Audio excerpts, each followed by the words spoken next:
Hello chaps, it's that time of year again, and while I've only got the obligatory 11 minutes to tell you about my favourite games of the year, it's worth mentioning that 2012 has been a little bit lacklustre for the industry. Looking back to 2011, we were spoiled for choice in terms of genre and style. Although admittedly most were sequels to existing franchises, we're definitely starting to feel the age of the major consoles and the effect this is having on the big AAA releases. Having said that, 2012's highs have still produced some of my favourite games of the last decade. So without further ado, and in no particular order, here is the Steam Engine Top Games of 2012.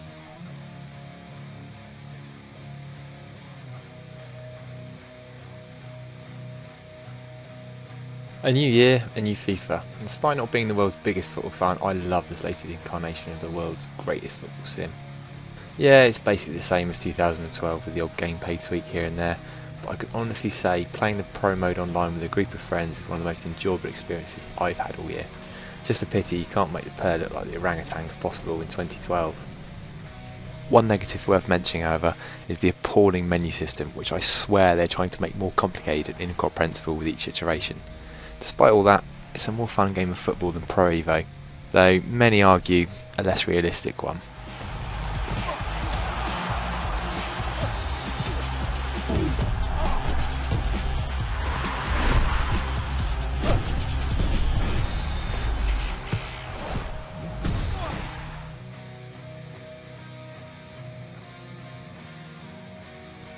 While some of you might balk at the look of this old school RPG, I found the mix of turn-based combat and loot gathering made this game one of the most compelling of 2012.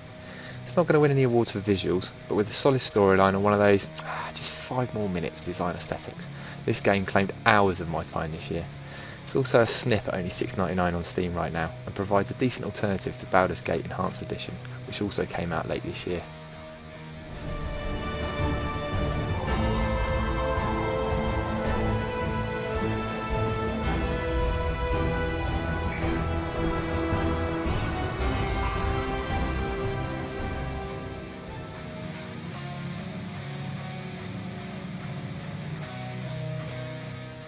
I must admit, I hated Jagged Alliance 2 when I was a kid.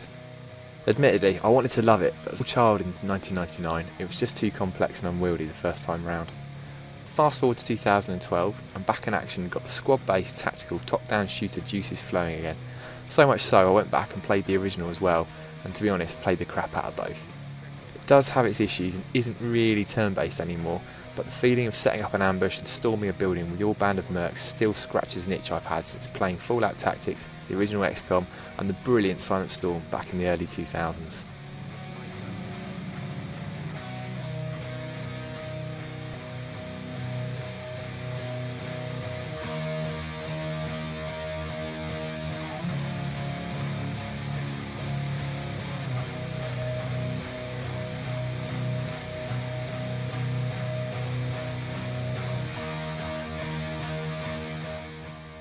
Quite simply the best co-op experience I've had all year.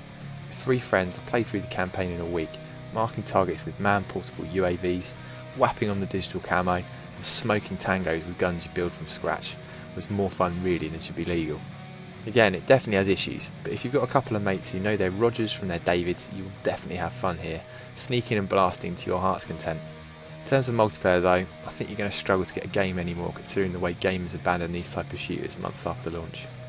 And as a solitary experience, you might find this one a little bit lacking, where co-op can paper over the obvious cracks in friendly AI.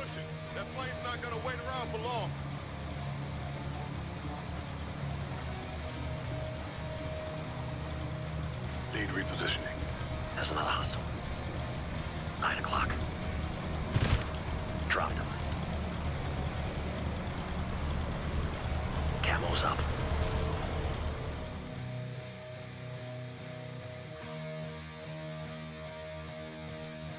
A latecomer to my list, having only picked up the expansion in November from Steam at a reasonable $24.99, this standalone pack takes the world's leading realistic small tactical and grand strategy game up to the 19th century Japan with a gunpowder bang. Having gone back to playing Rome Total War and the Total Realism mod in preparation for next year's Rome 2, for which you simply have to check out the stunning previews, I've forgotten how good these games now look. There's nothing like watching 20 Armstrong guns pound an unsuspecting group of spear-armed peasants before smashing 1,000 angry katana-wielding samurai into the flank of some Imperial Dogs infantry. It's pretty excellent in multiplayer too, and it's a solid continuation of one of my favourite game series of all time. If you're an armchair general like me, you can't go wrong with this, or the standalone Shogun 2 package.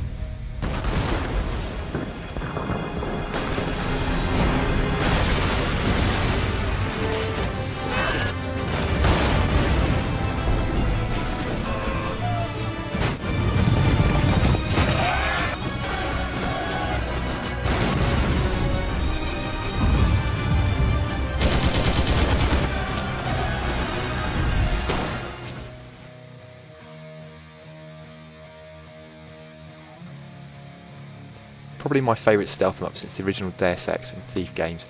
Dishonored looks great, plays well, and has genuine replayability thanks to a plethora of game options and alternatives. Yes, you can run and gun through the whole game in a couple of hours, but where's the skill in that? Oh, and rats eating the corpse you've just tried to hide from a nosy guard? One of the funniest / most disturbing things I've seen all year. Still full price on Steam at $29.99. It might be worth waiting for a sale, but I'd still give them 30 quid for it.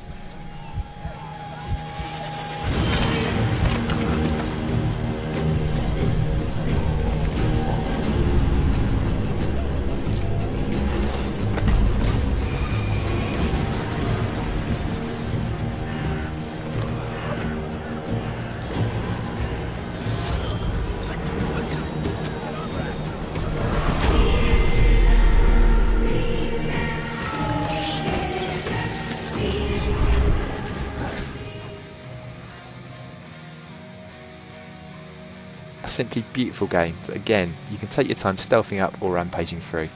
The story is what I would call a bag of wank, but ignore that, find yourself a hang glider, sink at the top of a radio tower and play the game that out Assassin's Creed did Assassin's Creed this year. Definitely one of the more fun first person shooters.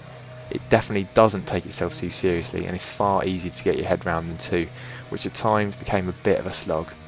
If only this was all in the Animus, right?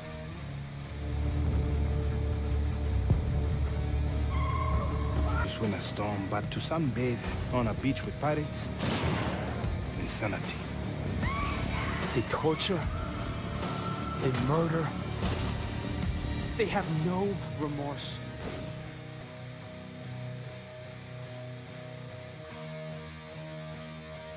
Simply put, this is the best turn-based tactical game in years.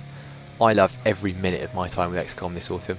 The interface is brilliant, gameplay refined, and the polish is impeccable. Something you can usually rely on when it comes to Firaxis. While some had issues with bugs, I didn't encounter anything which spoilt my enjoyment, and really I just wish they'd included an option to play on, to filling the earth indefinitely. It has also taken some criticism from being dumbed down, and personally I would have liked to have seen a little bit more depth, with options like building multiple bases.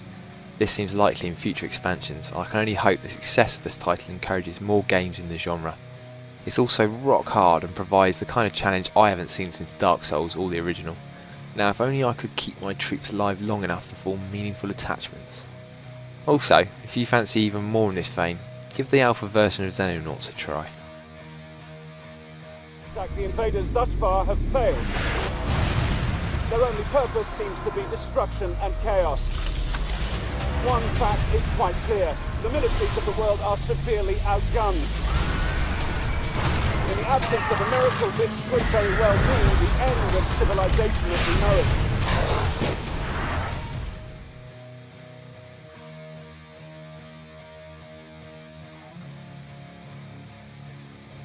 If you haven't seen or heard of FTL, you must have been living under a rock, man, this year. The greatest cross between a Starship Sim and a roguelike ever created is a must for fans of either. And if you've ever watched Trek, Wars, Battlestar Galactica, or any of those other sci-fi romps, I defy you not to have fun managing your small crew through hostile space in an attempt to deliver vital news to the rebellion.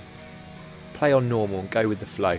You will not be disappointed as you're boarded by giant insects, assailed by pirates, or plunged into meteor storms. This game is excellently realised, and only $6.99 on Steam. It would be criminal not to give these guys some of your time and hard-earned money. The soundtrack is also brilliant, and while it may look simplistic, the gameplay is frantic and so well executed there's little to complain about.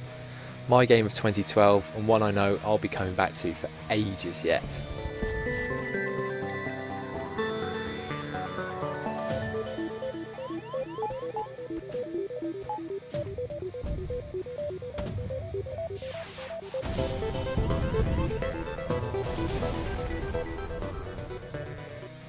few honourable mentions too for games I've unfortunately only dabbled with but not had time to really get my teeth into this year. Mark of the Ninja, at only $11.99, seems like a fantastic side-scrolling stealth 'em up that I'm sure would have made it into my list given a little bit more time.